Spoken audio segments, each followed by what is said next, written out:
and welcome to episode 49 of Gar Borges' Time Machine. Wow, Gar, can you believe we've done that many episodes? We're almost one more episode away from the Big 5-0. I cannot wait, but today we're going to be talking all about one of your favorite TV game shows of all time, Hollywood Squares. Why don't we just get started right off the bat, Gar, telling us why this show has such special memories for you?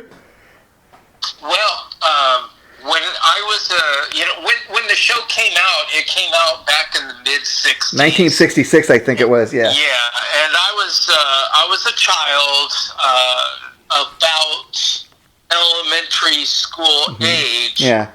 So I wasn't like, a toddler, but I wasn't like high school. I got you.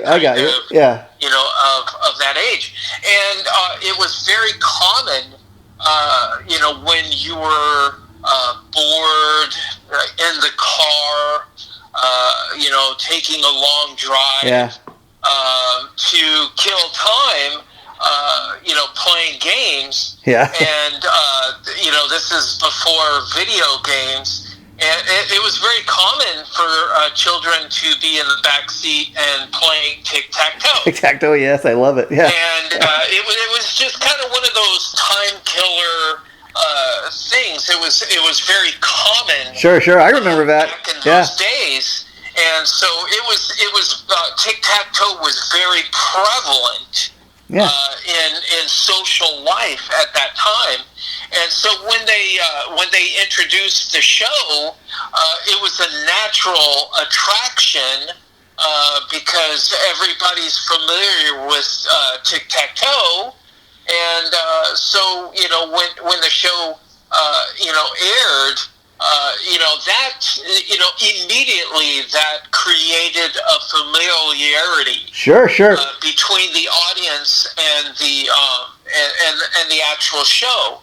And it was that combination of the fact that they chose tic-tac-toe as their format, and then deciding that the show was going to be different from other game shows because the focus on other game shows was winning the game. Sure. Winning the prizes and everything.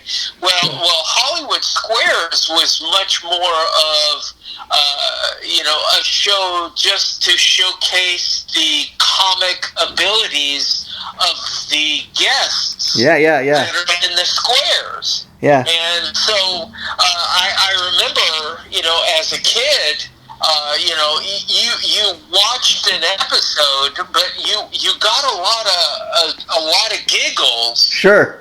Watching the show because the answers were very funny. Sure.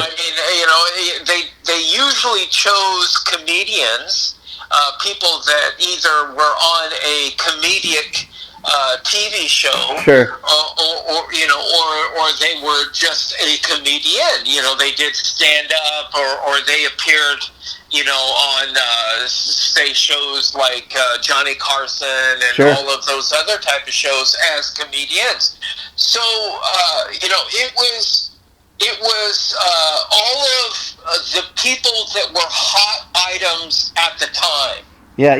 What's interesting, Garth, you made such a great point at the beginning of a show today. I mean, I never even thought about the familiarity of like tic-tac-toe. I mean, you make a great point. I mean, like even when you talk about playing games such as Monopoly or checkers. I mean, there's a little bit of financial investment. You got to invest in the Monopoly game or a checkerboard and some checkers. Tic-tac-toe. When playing with family members at home or in the car. All it's really required is a piece of paper and a pen or a pencil and deciding if you're going to be the X or the O. Now, the great thing about Hollywood Squares is you are so right. It is based around tic-tac-toe, but they made it so much more larger than life, if you know what I mean. I mean, first of all, okay, how are you going to make a game of tic-tac-toe on TV interesting? You got to make it more than just who gets three in a row. And that's where the jokes come in. And thing I never knew initially until doing the research for this today was you watch the show. I have memories of watching the shows like you, and you're right. They would give like these comical, just real. I remember watching the show back in the day, and you'd be like, man, where do they come up with this stuff? Man, this guy's a natural. And then come to find out that a lot of the jokes were written by the production staff and given to certain celebrities. For example, a common guest that they had on the show, was Rich Little, and he was known back in the day for like doing impressions and impersonating, the voices of famous people. So he would kind of use his thing he was known for, and he would do like a celebrity impression of somebody famous, and he'd get laughs that way, on the show. Yeah, they were showcasing the actual talent. Sure.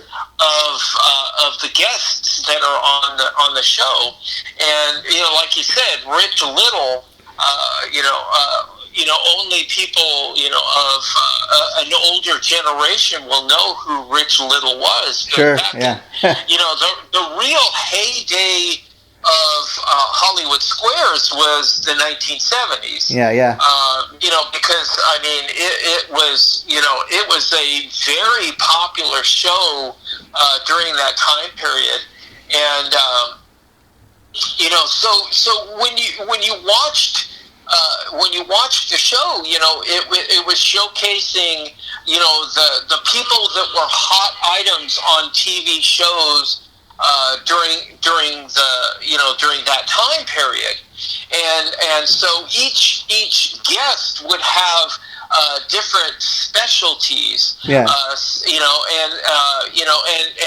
I really kind of like that you brought up Rich Little, because a lot of people don't know that it's the people like the Rich Littles. Yeah. Of the earlier time periods that gave birth to what I do for a living. Sure. Because they became famous for being able to when they talked sounding a person, an impressionist. That's where the term impressionist came from, back in those days. And in reality, that is, what I do, but I don't talk and sound like the person. I sing like the person. Sound like the person, and but then just like the impressionists from that time period, impressionists would also mimic mannerisms of the person that they're doing the impression of, which is also what I do, mimicking the mannerisms of the person that I'm doing an impression of. Thank you to the I think his name was Frank Gorshlin, and the Rich Littles, because Gorshlin was before Rich Little. He was one of the more famous impressionists before Rich Little hit the scene. And Gorshlin, became famous not for just being an impressionist, but he was also would appear in comedy TV shows. I definitely remember he was one of the villains in the 1960s Batman TV show. I think the Riddler. He was an impressionist.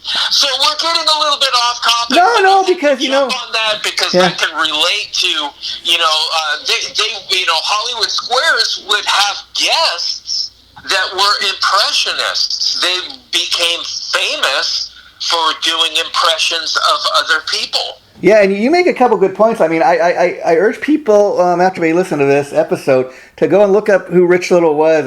I'd be interested to see if there's any clips of him. Could you imagine if he was alive, like, during, like, the internet heyday? I mean, how people do these prank calls, pretending to be people. I mean, and again, you gotta give him credit for becoming the huge personality that he was, because he predates all that. So he was still able to do it, pre-internet. So I give him a huge credit for that. Another huge personality that was really became famous, he was already famous, was Paul Lynde, who many people knew as Uncle Arthur from Bewitched. And just as Bewitched... And from movies, because he had a movie career previous to being on Bewitched. Yeah, and it's amazing because many music fans know him. Anytime, like especially if you're a Kiss fan, he had like a Paul Lynde Halloween special where he had Kiss and some other I think one of the witches from The Wizard of Oz, and that was like just one episode of a show, but like it became like legendary. People still talk about it all these years later, and I bring up Paul Lynde because even as Uncle Arthur, he was so over the top. And it's funny to look back. I mean, because Hollywood was very different back then. You could not come out about being gay or anything, and it was learned that he was years later. But and not that even matters. But I'm just giving people again kind of a landscape of what the world was like back then. And yet, kind of as his career was coming to an end on Bewitched, his career kind of got a second life appearing on the Hollywood Squares, and he was made the center square oftentimes, which was a big deal on the show. Well, yeah, for a long time he was the star of the show, and you sent me that link through Facebook of montage of his clips, his clips and his answers, and he was really good at portraying that he was coming up with those jokes off the top of his head. Yeah. I mean, when you watched him, you thought he was. He really played that well. Yeah. I mean, it made him look like he was funnier than he really was. Yeah. Because he was not coming up with those jokes off the top of his head. But he really played it well. And then the other thing that I really enjoyed from watching that was look at all the shirts that he wore in all of these different episodes.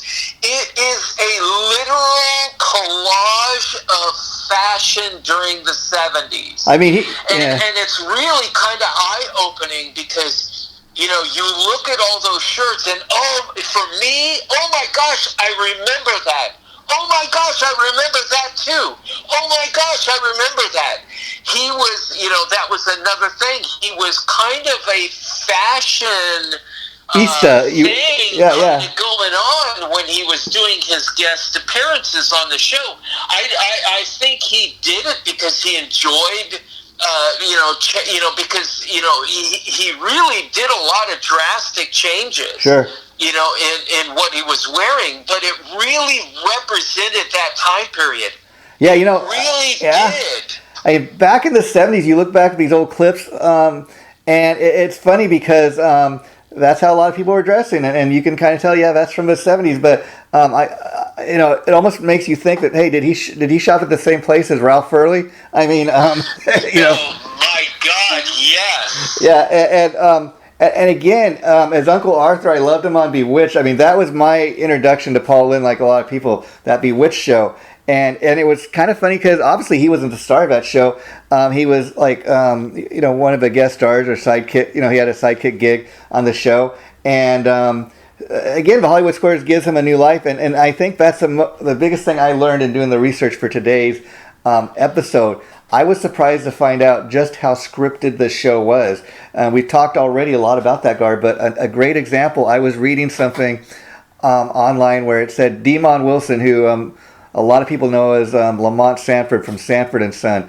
It was saying they would have him come on, and oftentimes people would enjoy having him come because he would like get angry a lot and walk off a show and just kind of act like what they thought of was a stereotypical how a stereotypical black person would act. And it's funny to read that now again because the world is so different. You would not even catch somebody writing something like that, but they say, okay, well, we're going to have you act like the angry black person. And he went along with it again, I guess maybe because at that time Sanford and Son was kind of maybe in the middle of its getting ready to come off the show and stuff of the air. I mean, and so it kind of gave him kind of a second wind to his career as well. And so I guess and I was reading a lot of times he would get mad and he'd walk off a show, but it's funny again. You look at that stuff. I was looking at some of these old clips with him, and I had no idea it was part of an act watching it. I mean, it looks so real, but yet the show apparently was that scripted.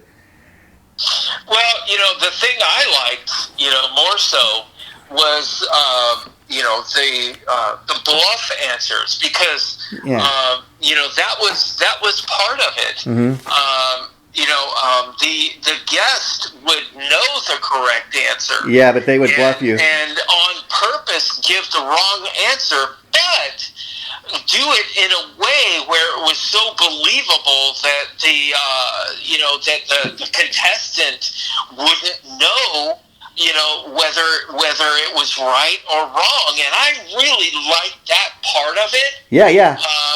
Because it just kind of added to the searching for a word there, the mischievousness. It added, mischief, up to mischief. Yeah. And I liked that element because it just kind of added a fun mischief element to the show, which other game shows didn't have that element. You're so right, because you see what I'm saying? Yeah, and I really liked that. You're so right, because there was much more to the game than it simply being a game of tic-tac-toe, where 3 in a row you win. I mean, you had to sit there and think, okay, is this person giving the correct answer? Do they seem like they know what they're talking about? Are they just guessing? And that was a big aspect of the show. And I remember watching the show, Gar, and kind of very much like watching Family Feud or a lot of these other game shows, I remember participating. Like, I would yell out what I thought the answer was, and then if I was right, I would yeah, they got it. Oh man, how could you miss that? So even at home from your TV screen, you're participating. Well, I remember, yes, when I would be watching the show when I was younger, I would come up with the answer, and when they would do a bluff answer, I'd be like, yeah,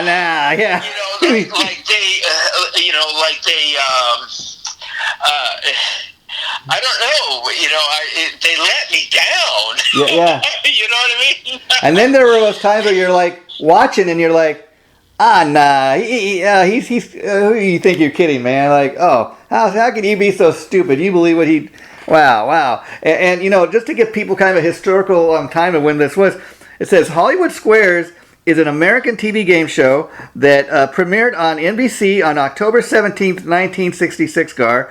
The last show aired on June 14th, 2004. But show ran, get this, for a total of 14 seasons. And it was originally hosted by Peter Marshall.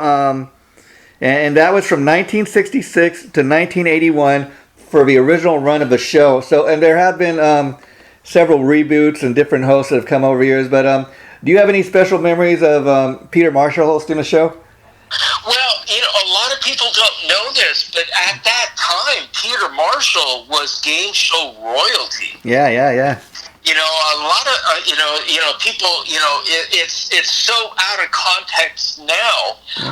But if you went back in time and you go back to the, say the mid to late 60s and all through the 70s, he was like, what? If he wasn't top dog, he was in the upper echelon. He was, I would say, he was definitely within the top 5. Oh, sure. And I mean, or you could even, arguably within the top 3. So he literally was royalty for game shows at that time. Yeah. And and for me, see, I know that, because I was well aware of game shows at that time, and game shows were super popular, back in those days, so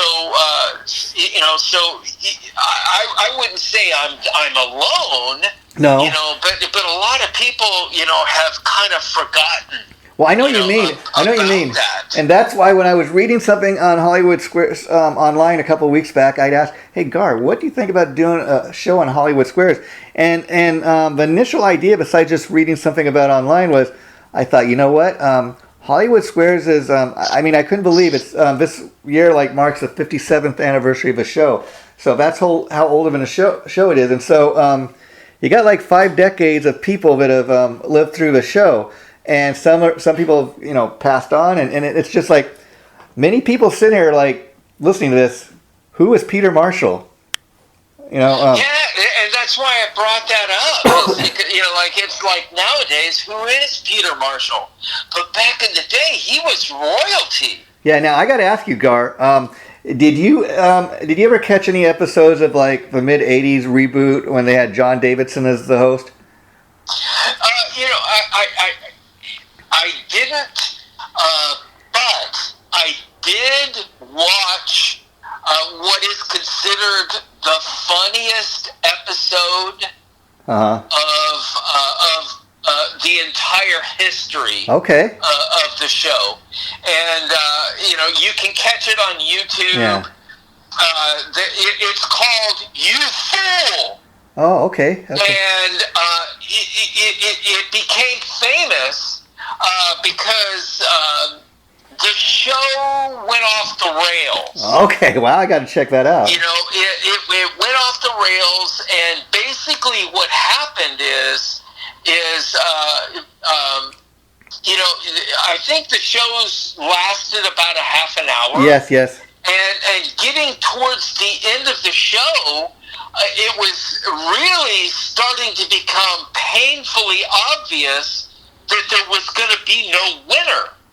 Yeah. You know, and it was a literal parade of the contestants getting the answers wrong. Oh, okay. Yeah. And it started with I think you know, Tom Bergeron was the host. Yeah. It was during the time that he was hosting the Okay, show, yeah. and I think he was the last of the big name hosts. Yeah. Of the show, and he, you know, I'm a fan of Tom Bergeron. You know, Hollywood videos, you know, yeah. You know, America's funniest video, videos. yeah. You know, but you know, he's hosting the show, and you know, Penn and Teller, you know, finally started losing it with these contestants. Wow. And they would blurt out the wrong answer, and Penn and Teller, I think, you know, Penn, you know, blurted out, "You fool!" Wow. You know what I mean? Yeah. And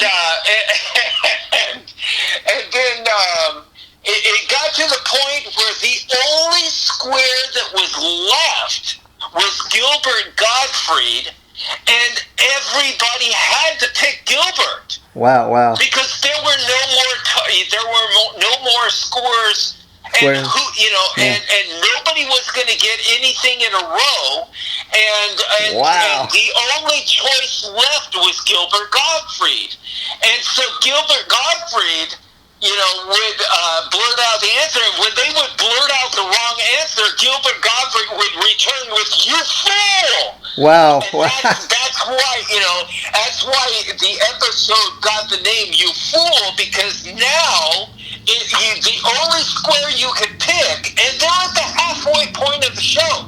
Wow. That's amazing. You know what I'm saying? And there's only one more, and so they spend that last half of the show with everybody getting the wrong answers. Could you After imagine? wrong answer after wrong answer, and it was funny because they get the wrong answer, and "You fool!" Wow. And, you know what I mean? And then finally, at the very end of the show, you know, Yeah. one of the contestants got it right, and it was like, oh my God. Finally. Wow. Finally, somebody got the right answer. Wow. It was totally off the rails. It's funny. I highly recommend. Yes. That anybody that gets a chance to watch it, because if you don't watch it, you're a fool. Yeah, yeah. Oh, wow, wow. I gotta watch that. Yeah. Wow. And you know, Gar, interesting thing I learned too. It says when they shot a pilot for this, I guess all the way back in 1965, the guy they got to shoot the pilot was, of all people, Burt Parks, another famous game show host, and who would go on to become the host of Miss America telecast. So he was a guy that did that for several years, and then they had him do the pilot for Hollywood Squares, but they ended up going with Peter Marshall instead. Well, there were a lot of people names that were being kicked around. Yeah, yeah. Famous, very famous names. Dan Rowan. Yeah. From Rowan and Martin's Laugh-In. Wow, wow. Can you imagine? Was considered for the host for the show, and Peter Marshall beat out Dan Rowan. And back in the mid-'60s, Dan Rowan was a big name. And that's another show that's kind of lost in the shuffle. People don't, Laugh-In. But back in the 1960s, Laugh-In was a hugely popular show. Yeah, like anytime it launched Goldie Hawn. Yeah. Nobody knew who Goldie Hawn was before Laugh-In.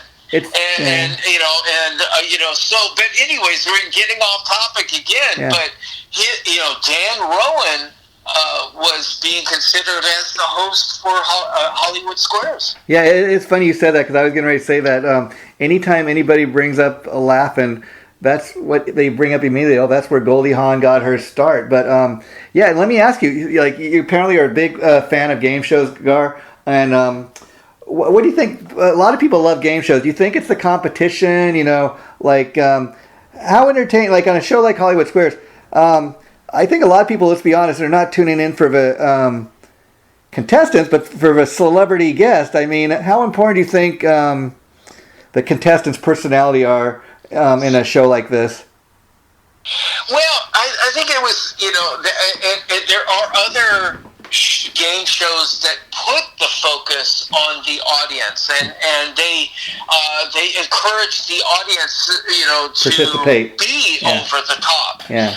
But this show was much more of the opposite of that. Yeah. It was much more of the focus of the guests, and getting, we'll get off the Laugh-In thing, but just to, bring it up again, Laugh-In was so popular that there were people that were regulars on Laugh-In that were guests on Hollywood Squares. Interesting. Ruth Buzzy used to be a regular on Laugh-In, and she was a regular on Hollywood Squares. Joanne Worley, who had the famous laugh. Yeah. Okay, and she was a guest on Hollywood Squares. And, so there were, I'm sure Dan Rowan and Dick Martin, all of these, Goldie Hawn, so that's how popular Laugh-In was the regulars that were on the actual show were guests. Sure, and we Hollywood Squares. And we already mentioned Rich Little, and I must bring up Joan Rivers. I mean, these are two people that had success in their own right. Joan Rivers a little more so, but even look at Rich Little and Joan Rivers. They would both go on to appear many times, like on the Tonight Show, and so this is where Joan Rivers was really starting to become known at this point, and then she would go on to do other successful things after the Hollywood Squares, of course. Well, yes, and I mean, the guests were a literal parade of everyone that was hot at the time. Yeah. A lot of people don't even know who Buddy Hackett was. But back in the 1960s, Buddy Hackett was a very, very popular comedian that was in a lot of movies, a lot of comedy movies. Maury Amsterdam, another very, very hot comedian. Dick Van Dyke, at the time that one knows who he is. Yeah. But he was very popular. Of course, Florence Henderson from the Brady's Bunch. Mom Brady, yeah. Carol Brady. Barbara Eden. I Dream of Jeannie. Who didn't, right? Yeah. One of my favorite guests that would appear on there, because I have my dark and gothic background that goes all the way back to my childhood. Vincent Price, yes. was a guest on the Hollywood Squares, and man, I just remember just loving it. When I would watch the show, and he was one of the guests on the show. Weird Al Yankovic, yes. Was another, one of those guests. Jonathan Winters, who also was a very, very famous comedian. Impressionist. Yeah. A lot of people don't know that, but he got his start in his career being an impressionist. And the thing about Rich Little and Jonathan Winters that just separates them from the pack of other impressionists was that both of them could do impressions of so many people. You have like the Caliendos of the modern day impressionists. Yeah. And he's basically a one-trick pony. He does the Madden really well. And you have to give him credit. I mean, he really nails the John Madden. Yeah. But every other impression that he does is so-so. Yeah. It's like, but okay. You take Rich Little and you take Jonathan Winters, and both of those guys, they literally had a library of people that they could do impressions of, and nailing them. Yeah, that's why. So that was, you really have to give those guys, credit, because that's people don't know that about both of them. Yeah. John Davidson, who went on to become the host. A host, was also a common guest on the show. These are all very, very big names during that time that have become faded over the years. Sure. But it was literally,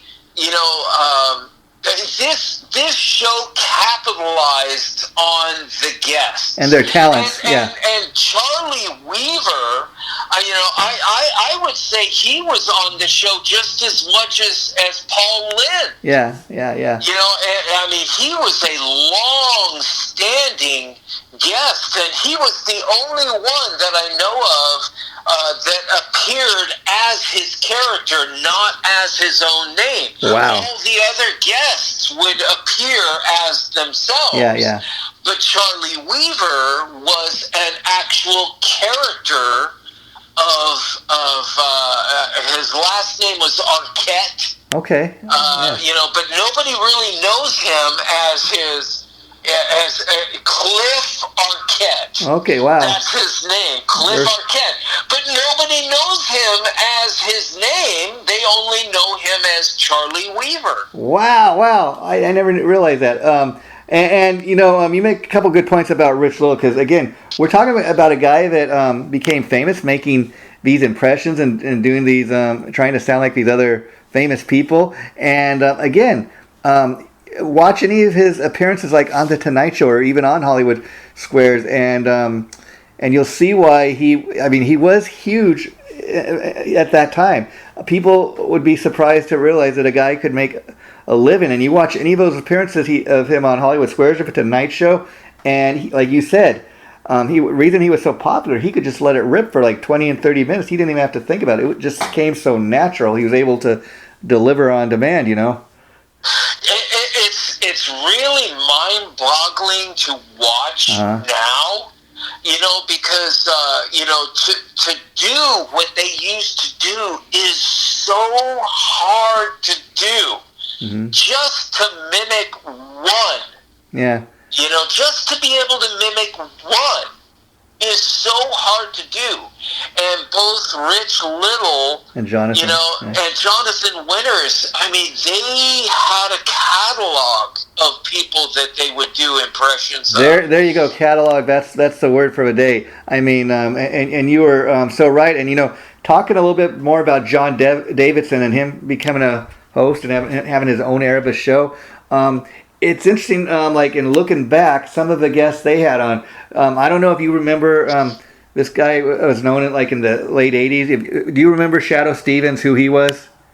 Shadoe Stevens started out as a DJ. Yes, interestingly enough. And he became he became one of the most popular DJs in Los Angeles at the time. And he was so popular that he broke barriers that other DJs had not broken barriers. And the first barrier that Shadoe Stevens broke was being featured in commercials. Yes. And he was the Federated. Yes, Gar. I was going to say that. Yes. The most popular place to go and buy stereo equipment, stereos and equipment like that during the 70s was Federated. They used to have one, Gar. Yes. They used to have one in Cerritos, California, across from the Cerritos Mall. One in West Covina where I grew up. It was within walking distance of my parents' house. Yeah, and you know, wow. And I bring that up, Gar, because the one in Cerritos, California now, believe it or not, is now where Guitar Center is. But again, people have no idea what we're talking about. The Federated Group. It was these home stereo stores, like Gar said. And this guy became really well known and famous from those commercials. Started out as a DJ, and by the time John Davidson became the host on Hollywood Squares, he broke that other barrier. He appeared. He's a guest on game shows.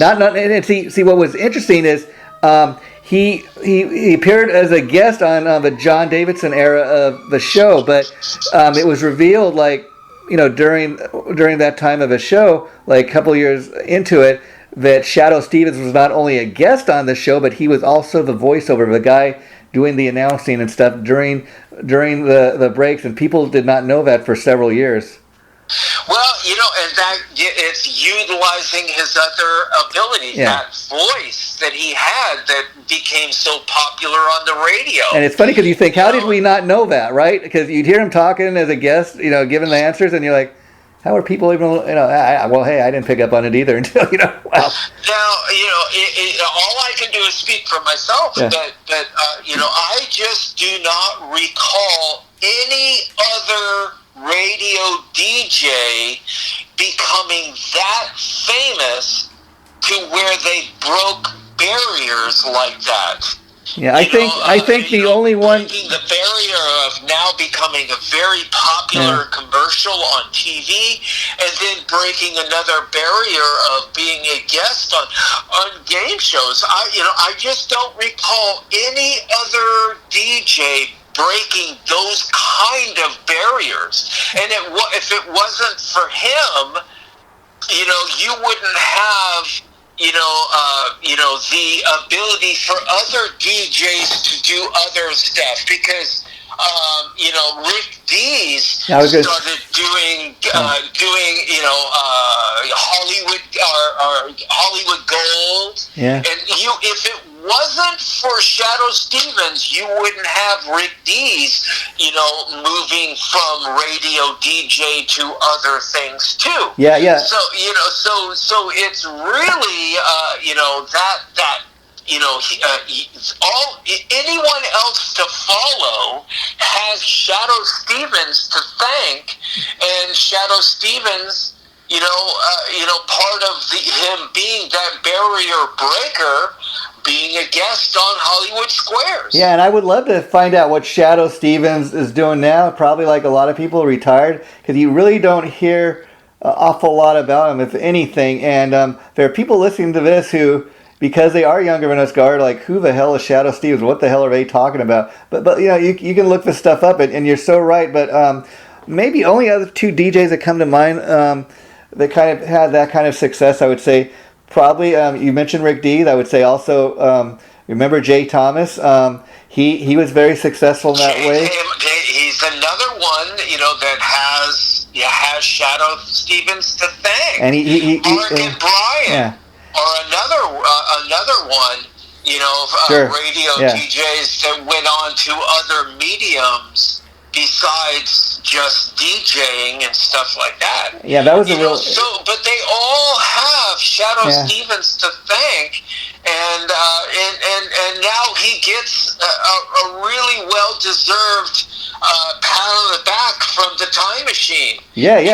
Because you know that's the purpose of the Time Machine, is to bring out these things. These forgotten heroes. You know, blow off the dust. Of these forgotten heroes. You know, resubmit it to the public, you know, for people, and I just hope to God, you know, that if we inspire listeners to do the research and go to YouTube and see who is this guy that they're talking about. They're getting so excited about. You know, they're giving all this time to. You know, if we spark that in people, then we did our job. Yeah. Because ultimately, that is the job of the Time Machine.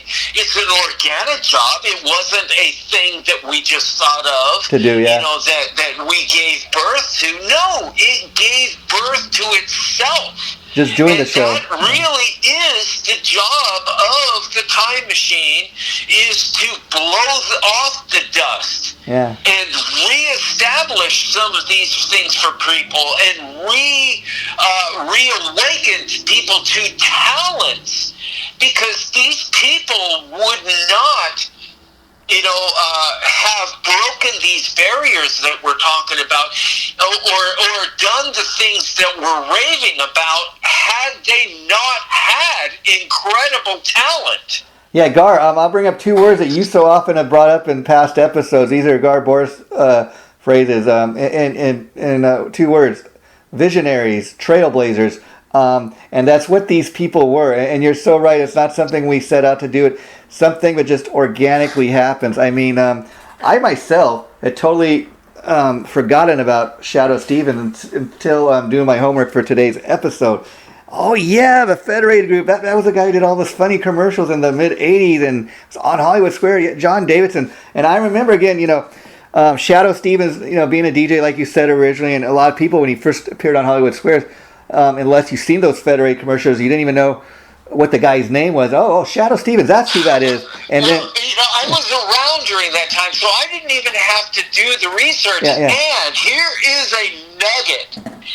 His comic stage name from doing those commercials his stage name was Fred Rated. That's right. I remember when he do. Hey, it's Fred Rated. Yeah, he put up the name of the store, and you're that, you know, that's just another one of those things. As the reason why you saw it in me way back when we started doing the show, or came up with the birth ideas for the show, is because that you know, this is what I've been doing since the beginning, before we even thought up. The show, You know, the show, you know, is that's what I bring is being there. Being there, yeah.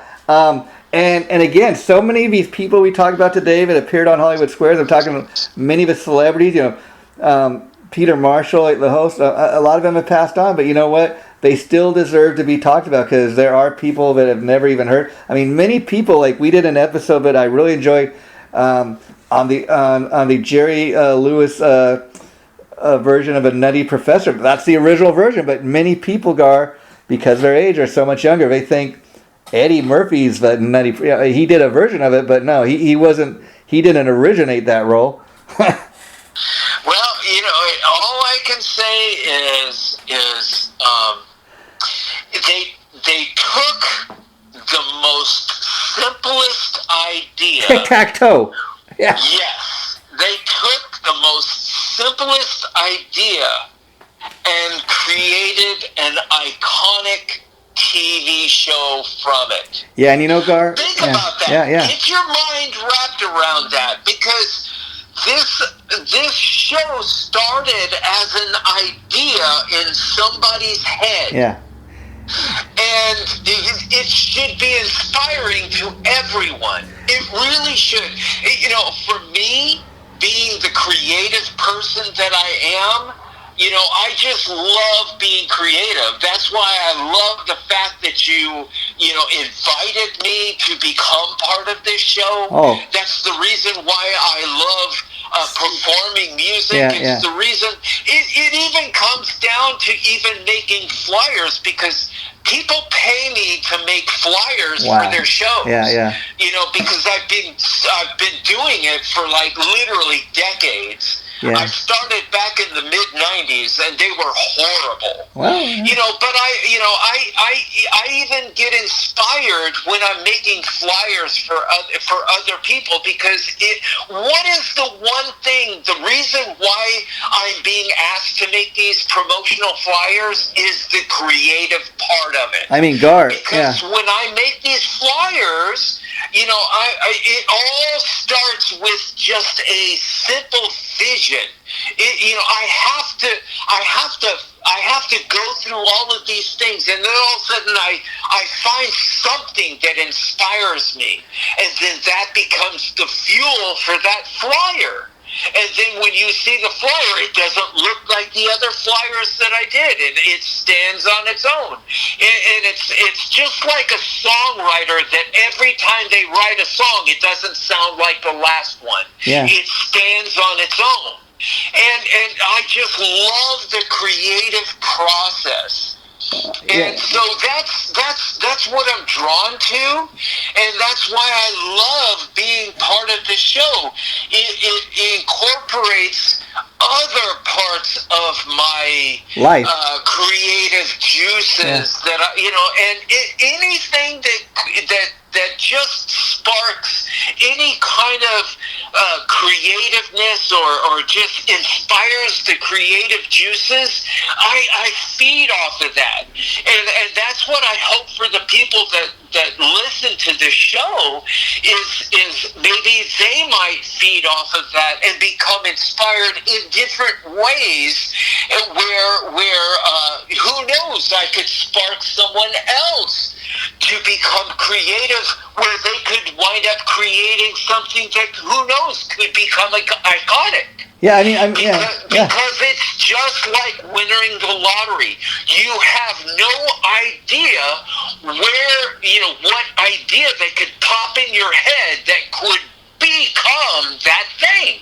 Yeah, and you know, Gar, you bring up a very good point about the flyers and stuff you make, how creative you get with that. I mean, we did one of our video segments. People can check that out on YouTube. But where you were talking about making the flyers, and you said it's more than just the design. It's like coming up with, like, each time you have a show, you create, like, you know, kind of a brand around it, or, you know, like, well, okay, what are we going to call the show? I mean, it's all, you get all into it, and then, okay, well, is that a good name for it? Okay, who are going to be opening bands? And that name, that sounds like, you know, like you're telling me recently, you chose a name, and that sounds like another show they're going to have, you know, that sounds too similar to that, so we don't want people to be confused. So a lot of thought goes into it. And a lot more thought than people realize. And this show that we've created, The Time Machine, I gotta say, it's one of the most fun things I do in life. You know, and people gotta know, we don't get paid for doing this. We do it because we enjoy it, and you can hear the passion. That's one thing we've talked about in some of the Gar Borst's Rewind episodes, where we look back on some of the shows we've done in the past and what goes into making the show. And it's a lot of fun. We're not faking this. It's really stuff we enjoy. And when we had the idea to try to do a show like this, I had no idea just how organic of a show it would be. There's no way we could have known that, Gar. I mean, like, every episode, I think you'll agree, when we look back on these classic shows like Hollywood Squares, for example, today, not only is it fun to look back on these shows, but it really, like, I have these fresh memories, like it was just yesterday. of sitting there and watching an old episode, watching Family Feud back in the day, or Hollywood Squares, or any of these shows we've talked about, and I can remember the experience of watching these shows. It takes me back, and the interesting thing is that I think, like, going into each episode, I know so much about what we're going to be talking about, but every time, I kid you not, we learn, at least I do, I learned something. Like today, until doing today's episode, I had no idea that Hollywood Squares was as scripted as it was. Well, yeah, but if it wasn't scripted as much, it wouldn't have been as successful. And it doesn't matter. See, that's the interesting thing. To have that element. Yeah. And then you can't forget another element that we haven't talked about: the secret square. Yes. That was a really enjoyable, because it just kind of added some unpredictability to the show. You know what I mean? You at home could know which one was the secret square. Yeah, they would tell you, but the audience... It just added the element of exhilaration to the watcher at home when somebody would wind up picking the secret square and the contestant doesn't even know. You would feel at home some exhilaration when they wound up picking the secret square. So that's just another part of the show. An organic part of the Hollywood Squares that I think that somebody, you know what, it would be a good idea to do this element or whatever, but I don't think that they really truly understood how it was going to affect people at home. Yeah. And another great part of the show that I don't think they planned was it was much more than just the contestants worrying about winning or losing. Like, they would lose track of themselves. For example, you'd think, oh, that was me. Okay, I'd be paying. Why didn't he choose that square? If he wins that, that time, he's going to win and get tic-tac-toe. A lot of times the contestants would get so into the celebrities, they would like kind of lose track of thought. They wouldn't like necessarily be thinking of how to win. They'd be thinking about I like Paul Lynn, I'm going to pick him, or he gets funny answers, so I'm going to pick that person. And they would get so concentrated on picking their favorite celebrity, and they lose track with maybe even how to win. Well, it's.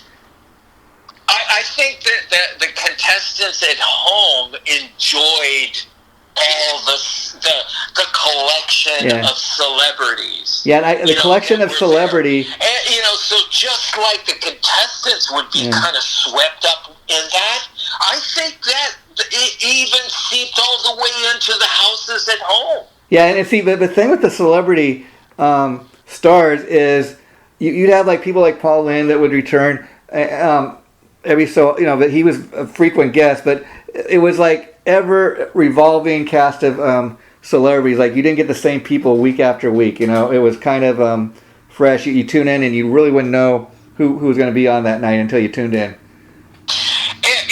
And it was just such a really nice collection.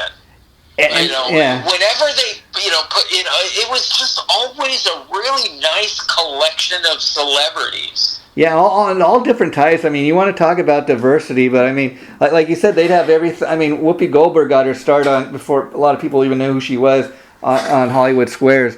A lot of people got their start, or they like have a second kick in their career appearing on that show.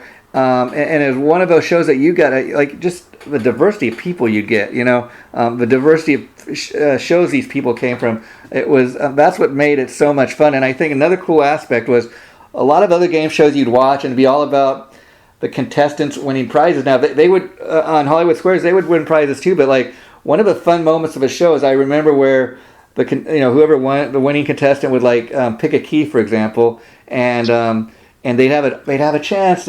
Will they pick the right key? Will they pick the wrong key? Will it start the car? And then you pick a key, and then it's like, okay, these are your choices. We have a Toyota Corolla, or we have a Dodge Ram. Which do you want to try to win? And then you have to hope the key you pick starts the car you want. And then it's like, what is the chances of that? It's like kind of 50-50, but that was another fun aspect of a show because can you imagine somebody just randomly picks a key, and then they want to win this car and they pick that, and just by coincidence, God dang it, they won the car they want. But then there are other times when that doesn't happen. You're like, ah. Yeah, and then you always get, Yeah. just like, Or I wish that could be me. Right. Or I wish that could be me up there. Yeah. It was a great show. Yeah. It was fun to watch. It was completely different from other game shows. And, I really enjoyed watching it, back when I was a kid. And I think it was, the unpredictability. It was, it wasn't like you'd watch something like Family Feud even or Jeopardy, and you could kind of, you'd know right away if you knew the answer or not. You didn't really know who they were going to pick, and that was part of fun watching the show, And then you waiting for them to give those kind of funny scripted answers, and you may remember, Gar, those scripted answers. They were known as zingers. Like the host would say, "Okay, oh, you want to hear a zinger?" And that became a big part of the show too. Well, I don't know if Zinger got its start there. Well, what I was, if it did, it stuck. What I was reading was is a thing now. Yeah. What I was reading is that's what these jokes that people thought all these comedians were coming. They were written and created by the production staff. They were given to certain celebrities, and they were kind of told what to say. And like you said, very much with like Paul Lynde was a great example. At the time when you were watching these shows originally, you thought, wow, what a comedic genius. This guy's coming up with some great material. I see why they have him in the center square. But again, that's the fun part of realizing all this now, that it was scripted, and yet, like a guy like Paul Lynde was able to convince us of what a comedic genius that we thought he was, right? I mean, that's... Yeah. We all thought he was that funny. And that's part of the beauty. That's part of the beauty of this show in retrospect. When you look back on it, it's like, wow, that was... Because, you watch it and it's still funny, even though you know this, and I'm like, you got to be honest that, they had us fooled, but that's, even in retrospect, I think that's a fun aspect of this show. Well, I highly recommend to anyone to watch what is considered the funniest episode of Hollywood Squares, You Fool. Okay.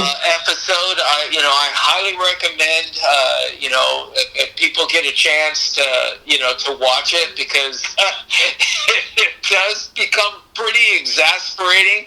And then finally when somebdy gets the answer, it's like you wind up jumping out of your chair like you're watching a sporting event. Somebody got an answer right. Oh my God! Yeah. It's like you jump out of your chair. Wow. You know what I mean? Yeah.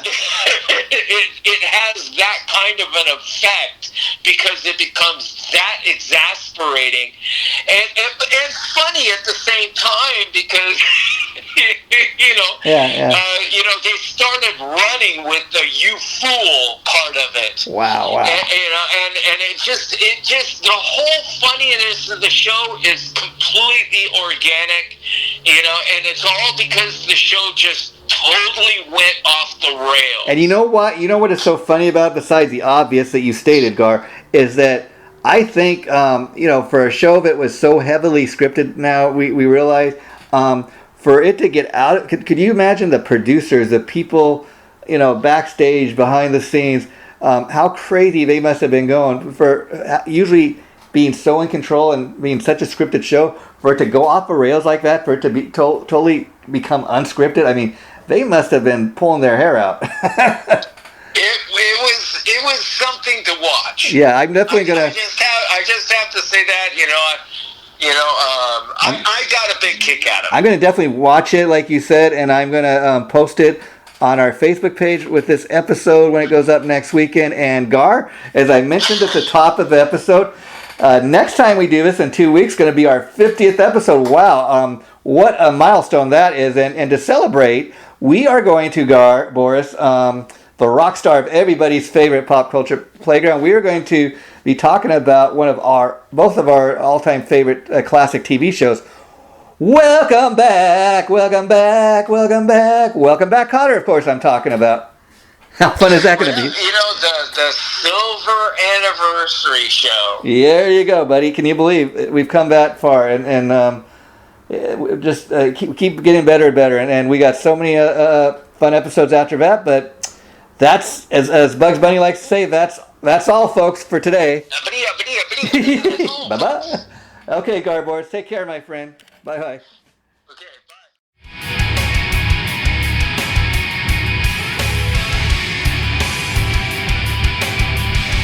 Chaotic Riffs Magazine.